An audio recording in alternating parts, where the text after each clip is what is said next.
ఇదిగో బాబు, ఎంతైందో తీసుకుని చిల్లరేవు. ఇచ్చేది ఏం లేదు. ఏంటి ఇవ్వవా? పోలీసు వాళ్ళకి చెప్పుకుంటావా? పోయి చెప్పుకోపో. రిటైర్మెంట్ డబ్బుతో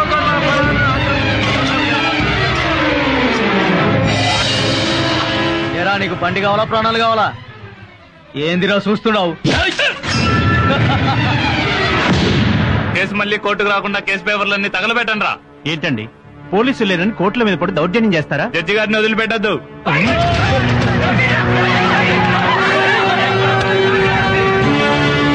దీనివల్ల ఎన్నో కేసుల్లో ప్రధాన నిందితులకు, హంతకులకు, దోపిడీ ముఠాలకు శిక్ష పడే అవకాశం లేకుండా పోతోంది. ఈ పరిస్థితి ఇలాగే కొనసాగితే మున్ముందు రాష్ట్ర పరిస్థితి ఏంటో ఊహలకు కూడా అందకుండా ఉంది. ఈ సెంటర్ లోనే మీరు క్యాబినెట్ చేయాలి. ఏం చూస్తున్నారే? కెమెరా చేస్తారా? బట్టలు కూడా ఏమంటారా?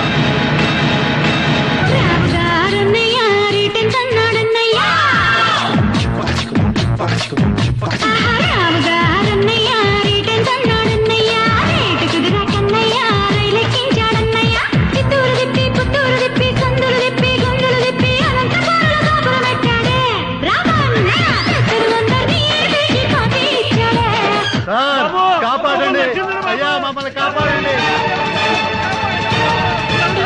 మమ్మల్ని కాపాడండి సార్. మా ఇంట్లో ఆడవాళ్ళు రోడ్డు మీదకి లాగి డ్యాన్సులు చేస్తున్నారు సార్. మమ్మల్ని కాపాడండి సార్. వాళ్ళు చేసే అవమానాలు, దౌర్జన్యాలు సహించలేకపోతున్నాం సార్. మమ్మల్ని రక్షించండి సార్.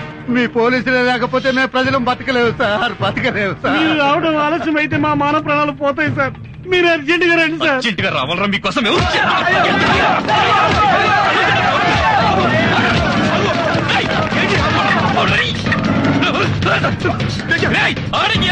మళ్ళీ కాపాడమని వచ్చినట్టు కాచి మారేస్తారు.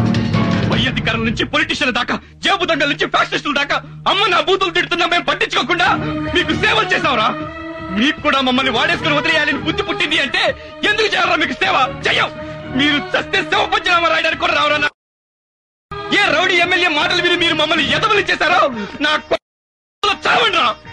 ఈ పోలీసు ఉద్యోగంలోకి రాకముందు ఈ సొసైటీ నాశనం అవ్వడానికి రౌడీలు, రాజకీయ నాయకులు, ఫ్యాక్షనిస్టులు, నక్సలైట్లు, పోలీసులు అనుకున్నారు సార్. కారణం కాదు సార్, కాదు.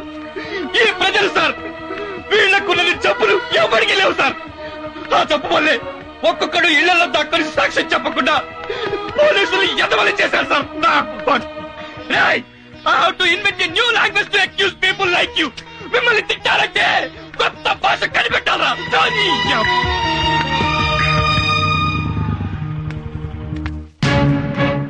ఎవర్రా ఇళ్ళు? నా భార్య బిడ్డలు. నీకు పెళ్ళం కావాలా, కూతురు కావాలా? అదేంటండి ఏ డిసైడ్ చేసుకోలేకపోతున్నాడు గానీ ఇద్దరిని తీసుకురండి. ఇది అన్యాయం సార్, ఇది అన్యాయం సార్. ఎందుకు సార్ మాట చెప్పాల్సింది మా కాదురా, పోలీసులకి. లాక్కరండి రా.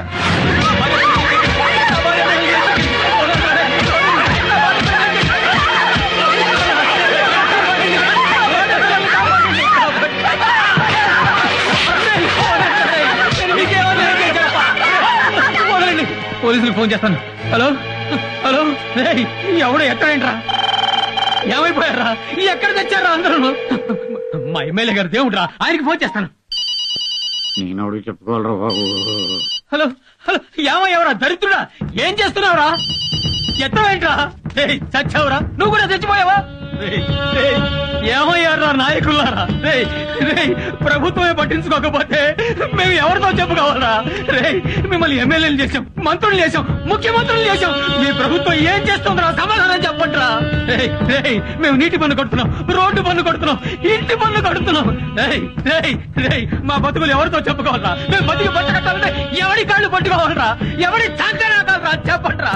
ఎవరిది చెప్పండి, సమాధానం చెప్పండి. గూండాలు, రౌడీల నుంచి మమ్మల్ని ఎవరు కాపాడతారండి? ఓట్లేసి మిమ్మల్ని ఎంపీలని, ఎమ్మెల్యేలను చేసింది మమ్మల్ని కాపాడతారని దీనికి ముఖ్యమంత్రి గారే సమాధానం చెప్పాలి. ఎవరికి చెప్పుకోవాలి మా కష్టాలు? ఒక్కరు కూడా మమ్మల్ని పట్టించుకోవడం లేదు. అడగడానికి వచ్చినప్పుడు మాత్రం మాకు అది చేస్తాం, ఇది చేస్తామని అంటారు. ఇప్పుడు రౌడీలు మా ఇళ్ల మీద పడి దౌర్జన్యం చేస్తుంటే ఒక్కరు కూడా ప్రజాప్రతినిధులు ఎవరు పట్టించుకోకపోవడంతో రాష్ట్ర వ్యాప్తంగా ప్రజలు ఎవరికి చెప్పుకోవాలి? Government servants, doctors, lawyers, senior citizens are being suffered by local rowdies. So government has to take severe action to control these circumstances. Andhra Pradesh में गुंडागिरी से सारे हॉस्पिटल्स बंद किए गए हैं. మహిళలపై జరుగుతున్న దాడుల వల్ల పలు ప్రాంతాలు అల్లకల్లోలంగా తయారయ్యాయి. ఈ అకృత్యాలు భరించలేక ప్రజలు బయటకు రావడానికి భయపడుతున్నారు. ఒంటరిగా వెళ్తున్న వారిపై దుండగులు అఘాయిత్యాలకు పాల్పడి దోపిడీలు, దొంగతనాలు చేస్తున్నారు. ఎదురు తిరిగిన ప్రజలను హత్య చేస్తున్నారు. ప్రపంచవ్యాప్తంగా ఉన్న ఆంధ్రులంతా ఆందోళన పడుతున్నారు. Due to the resignations of the police, the people people of Andhra Pradesh are suffering with many problems.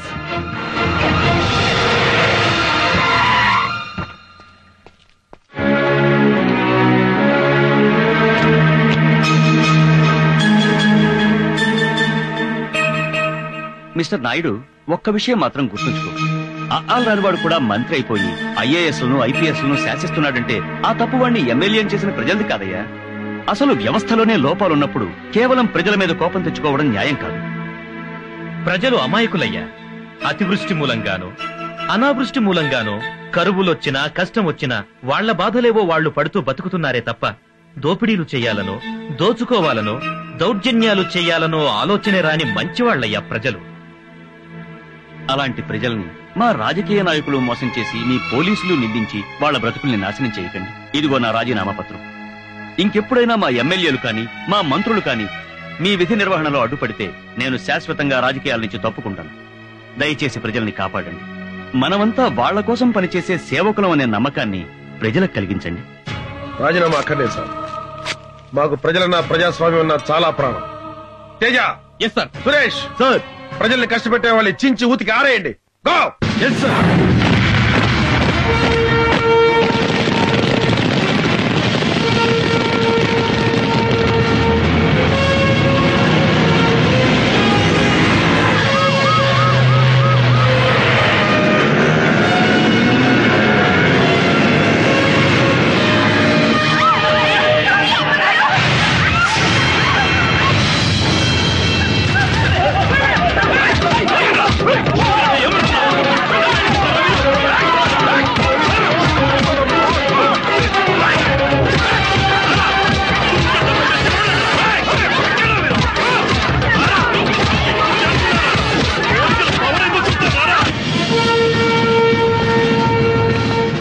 ఎవ్వని కమ్మినా పైసలే పైసలు రా.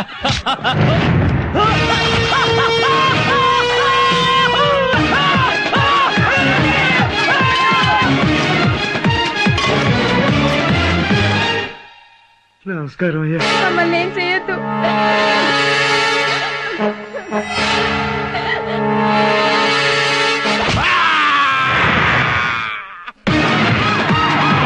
మర్యాదగా నీ పళ్ళాన్ని పంపించావా సరే, లేకపోతే నిన్ను చంపి నీ పళ్ళాన్ని రేపు చేస్తా.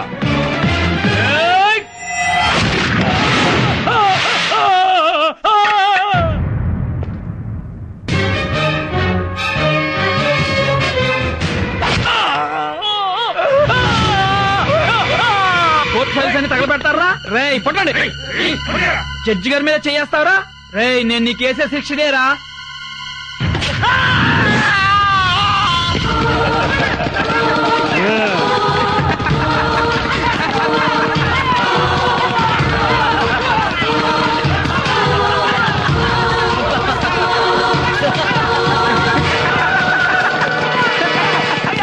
ఆయన వెంటనే రాజీనామా చేయాలి. మళ్ళీ పోలీసులపై గౌరవం పెరగాలి. పోలీసులంటే మీకు అంత ఇష్టమా సార్? పోలీసులంటే భలే ప్రాణం తమ్ముడు నాకు. పోలీసులంటే అంత ప్రేమ ఉన్నవాళ్ళు ఒక పోలీస్ ఆఫీసర్ అతని కుటుంబాన్ని ఎందుకు చంపారండి? మీ రాజకీయాలకు ఎలా బలి చేశారండి? చాలా తప్పుగా మాట్లాడుతున్నావు తమ్ముడు. నేను పోలీసులను చంపటం ఏంటి? విమర్శించడానికి హద్దు ఉండాలి. సాక్ష్యంతో మాట్లాడండి. సాక్ష్యంతోనే వచ్చాను. మీకు చెంచాగిరి చేసినందుకు నన్ను బట్టలు తీసి చెప్పి పెట్టుకొట్టి నన్ను ఒక సిన్సియర్ ఆఫీసర్ గా మార్చాడే ఆ సర్కిల్ ఇన్స్పెక్టర్ మహేష్. మీ పొలిటీషియన్ చంకనాకినందుకు మా పోలీసులు ఉతికారేశాడే ఆ సర్కిల్ ఇన్స్పెక్టర్ మహేష్. మీరు ఎమ్మెల్యేగా ఉన్నప్పుడు లంగా పనులు చేసినందుకు మిమ్మల్ని రాజకీయ సన్యాసం చేయించాడే ఆ సర్కిల్ ఇన్స్పెక్టర్ మహేష్. బతికే ఉన్నాడు, సాక్ష్యంగా ఉన్నాడు, ఎక్కడే ఉన్నాడు చూడ.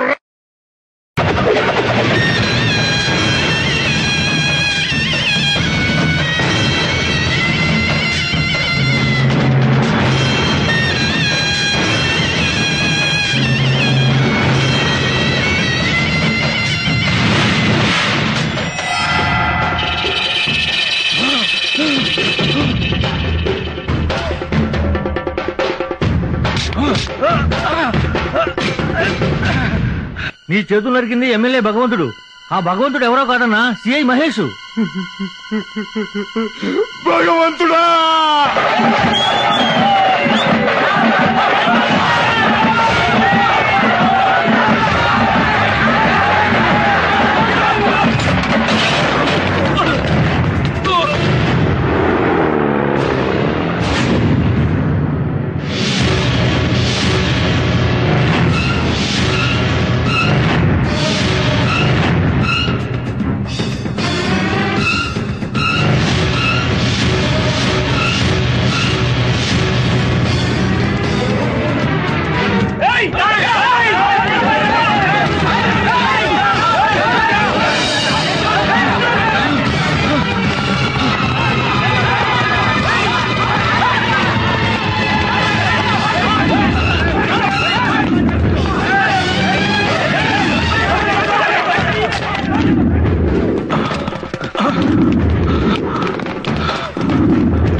बादशाह उधर है क्या देखो।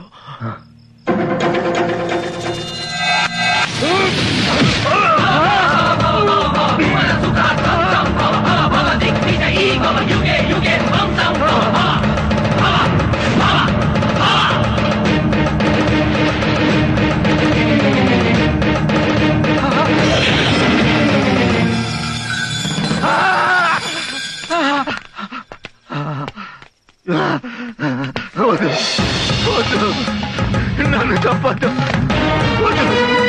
నన్ను చంపొద్దు, నీకు నన్ను పట్ట వద్దు, నన్ను చంపొద్దు, నన్ను చంపొద్దు, నీ కాళ్ళు పట్టుకుంటే నన్ను చంపొద్దు.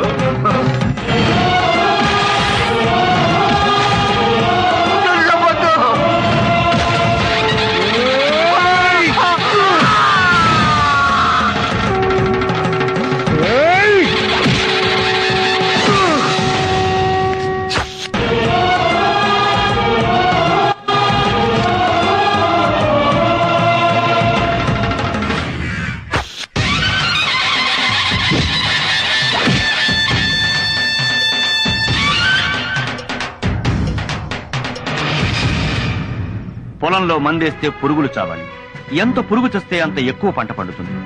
నీ మూలంగా సమాజంలో ఎన్ని పురుగులు చచ్చాయన్నది పక్కన పెడితే అలాంటి ఆలోచన విధానానికి శ్రీకారం చుట్టినందుకు నిన్ను మనస్ఫూర్తిగా అభినందిస్తున్నాను. థ్యాంక్స్ అయ్యా. థ్యాంక్స్ చెప్పి మళ్ళీ మీ రాజకీయ నాయకులు చెడ్డ పనులు చేయకండి సార్. ఈ సొసైటీ బాగుపడాలంటే ఏ ప్రభుత్వానికైనా 2 నాలుకలు 2 పాలసీలు ఉండకూడదు సార్. దానివల్ల ప్రజలు పోలీసులు చెడిపోతున్నారు. చట్ట విరుద్ధమైన పనులు చేసే వాళ్ళని శిక్షించమని మీరే చట్టం చేస్తారు, మళ్ళీ మీ రాజకీయ నాయకులు దాన్ని అమలు కాకుండా చేస్తారు. కోడి పందాలు చట్ట విరుద్ధం అంటారు. కోడి పందాలు ఆడే వాళ్ళని అరెస్టు చేస్తే వాళ్ళు ఎమ్మెల్యే గారికి ఫోన్ చేస్తారు. ఎమ్మెల్యే గారు పండగ కదా వదిలేండి అని పోలీసులకు ఫోన్ చేస్తారు. వ్యభిచారం చట్ట విరుద్ధం అని చట్టం తెచ్చారు. లాడ్జి మీద రైడ్ చేసి వ్యభిచారం చేస్తున్న వాళ్ళని అరెస్టు చేస్తే ఆ లాడ్జి మా పార్టీ వాళ్ళది కాదు, ఇదంతా ప్రతిపక్షాల కుట్రని కొట్టిపారేస్తారు. అసలు మీరు చట్టం చేయడం ఎందుకు, పోలీసుల్ని ఫుట్బాల్ ఆడడం ఎందుకు? అలాంటప్పుడు చట్టాలు ఎత్తేయండి సార్. హాయిగా కోడి పందాల దగ్గరికి వెళ్ళి మేము కూడా ఎంజాయ్ చేస్తాం. వ్యభిచారం చేసేటప్పుడు గొడవలు జరగకుండా లాడ్జికెళ్లి బ్రోకర్లు అక్కడే పడుంటాం. పోలీసులు అయితే మీ రాజకీయ నాయకులు కుక్కల కంటే హీనంగా తయారు చేస్తున్నారు. ఎవరు అధికారంలో ఉంటే వాళ్ళకు అనుకూలంగా పనులు చేయించుకుంటున్నారు, తప్పుడు కేసులు పెట్టిస్తున్నారు. ఫలానా పోలీసు ప్రతిపక్షంలో ఉన్నప్పుడు మన మాట వినలేదని అధికారంలోకి రాగానే ఆ పోలీసులు ట్రాన్స్ఫర్ పేరిట ఎక్కడికెక్కడికో విసిరి పారేస్తున్నారు. పాలసీ పేరుతో లూప్ లైన్ లో పడేస్తున్నారు. కొంతమంది రాజకీయ నాయకులైతే వాళ్ల కులానికి సంబంధించిన పోలీసు అధికారుల్ని వాళ్ల జిల్లాల్లో వాళ్ల నియోజకవర్గాల్లో వేయించుకుని మచ్చ లేకుండా పనిచేయాల్సిన మా పోలీస్ డిపార్ట్మెంట్ కి కులం పిచ్చి రాజకీయ పిచ్చి పట్టిస్తున్నారు. ఇది ఇలాగే జరిగితే పలుకుబడి ఉన్నవాడు రాష్ట్రాన్ని చిల్లరకొట్టుగా మార్చి సిగరెట్లు పాన్ పరాగులు కొనుక్కున్నట్టుగా మమ్మల్ని కొనుక్కుంటారు సార్. సార్, దయచేసి రాజకీయాల్ని ప్రజాసేవకు మాత్రమే ఉపయోగించండి సార్. సార్, పోలీసులు ఒక్కరోజు డ్యూటీలో లేకపోతేనే సాక్షాత్తు ముఖ్యమంత్రి మన పోలీసుల దగ్గరికి పరిగెత్తుకుంటూ వచ్చారు. అంత విలువైందండి మన పోలీస్ డిపార్ట్మెంట్. మనం మాత్రం ఫలానా స్టేషన్ కి ఫలానా ఎస్ఐని అయ్యిందని చెప్పి ఎమ్మెల్యే కాళ్ళు పట్టుకుంటాం. రాజకీయ నాయకులకు సేవ చేయటం మానేసి ప్రజలకు సేవ చేయండి సార్. చూడండి, ఎమ్మెల్యే కంటే మంత్రి గొప్పవాడు, మంత్రి కంటే ముఖ్యమంత్రి గొప్పవాడు, ముఖ్యమంత్రి కంటే ప్రధాని కంటే రాష్ట్రపతి గొప్పవాడు, ఆ రాష్ట్రపతి కంటే గొప్పవాళ్ళు ప్రజలు. మీరు ఎంత గొప్పగా బతికితే ప్రజాస్వామ్యానికి అంత గొప్ప భవిష్యత్తు ఉంటుంది. సార్, నేనెన్నో మంచి పనులు చేశానని పొగిడారు. పొగడ్తలు కాకుండా నాకు బహుమతిస్తారా? మా అందరి భవిష్యత్తు గురించి ఆలోచించిన వాడివి, నీకు బహుమతి ఏంటయ్యా? ఏదైనా ఇవ్వచ్చు, అడుగు. ఎమ్మెల్యేగా రాజీనామా చేస్తాను. మళ్ళీ నాకు సర్కిల్ ఇన్స్పెక్టర్ గా ఉద్యోగం ఇప్పించండి సార్. కాకి బట్టలు వదిలేసి కద్దరు బట్టలు వేసుకోవడానికి ఎంత బాధపడ్డానో, ఎమ్మెల్యే అయి వెధవ పనులు చేయడానికి మనసులో ఎంత కుళ్ళి ఏడ్చానో నాకే తెలుసు. ఎమ్మెల్యే టికెట్ సంపాదించడానికి నా ఆత్మగౌరవాన్ని చంపుకుని ఓ నాయకుడి కాళ్ళ దగ్గర కుక్కల పడున్నాను. గెలవడానికి డబ్బు కోసం నా ఆత్మాభిమానాన్ని తాకట్టు పెట్టి ఓ సంబంధం లేని ఆడదాన్ని కాళ్లు పట్టుకున్నాను. ఎలాగైనా గెలిచి తీరాలన్న కసితో ప్రాణానికి తెగించి ఒళ్లంతా తుట్లుగా పడిపించుకున్నాను. చివరికి ఎమ్మెల్యేగా గెలిచాను. గెలిచాక నేను చేసిన పనులన్నీ మీకు మంచి పనులుగా కనిపించకపోవచ్చు సార్. ఓ ఆడది బట్టలోడు తీసుకుని క్యాబరే చేస్తుంటే కళ్ళప్పగించి చూసే క్యారెక్టర్ కాదు సార్ నాది. కానీ నేను అలా చేస్తేనైనా ఇలాంటి సిన్సియర్ ఆఫీసర్లు రియాక్ట్ అవ్వకపోతారన్న చిన్న ఆశ. ఈయన రియాక్ట్ అయ్యారు, నేను సక్సెస్ అయ్యాను. సార్, నేను దేవుళ్ళని నమ్మే మన పోలీసుల్ని ఈ ప్రజలతో కొట్టించాను. దానికి నా మనసులో ఎన్ని వేల సార్లు క్షమాపణలు చెప్పుకున్నానో నాకు తెలుసు సార్. అలా చేస్తేనే ఈ జనం మీద మీకు కోపం వస్తుందనుకున్నాను. వచ్చింది. మీరు రాజీనామాలు చేశారు. పోలీసు ఎంత గొప్పవాడో, పోలీసు సమాజానికి ఎంత అవసరమో, పోలీసు లేని సొసైటీ ఎలా ఉంటుందో అప్పుడు తెలిసొచ్చింది జనానికి, రాజకీయ నాయకులకి.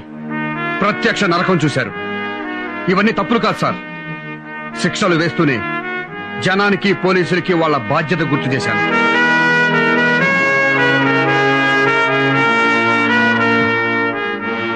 అమ్మ కడుపులో బిడ్డ ఎంత పవిత్రంగా ఉంటుందో యూనిఫామ్ లో ఉంటే నేనంత స్వచ్ఛంగా ఉంటాను సార్. సిన్సియర్గా డ్యూటీ చేస్తాను సార్. నా ఉద్యోగం నాకు ఇప్పించండి సార్.